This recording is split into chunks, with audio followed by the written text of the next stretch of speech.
Marami ang nagtatanong kung mabuti ang Diyos, bakit may mga may sakit na hindi pa rin gumagaling? At minsan sinasabi pa natin, will ni Lord yan. Pero tama ba talaga yan ayon sa Bible? Unahin natin ang malinaw na sinabi ng Bible. 1 Corinthians 15:26, the last enemy to be destroyed is death. Enemy ang death. Hindi galing kay Lord.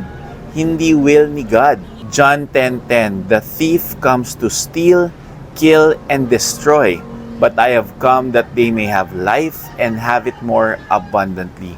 Si Jesus ang nagpapakita kung ano ang kalooban ng Diyos. At ano ang ginawa ni Jesus? Acts 10:38.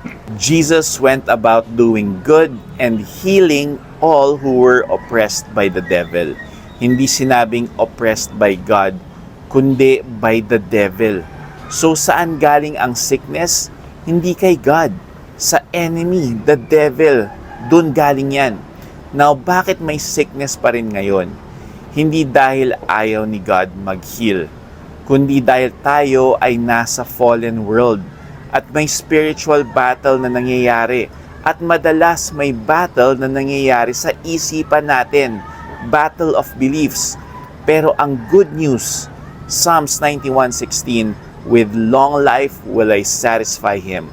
God's will is clear. Life, abundant life, health, strength, long life.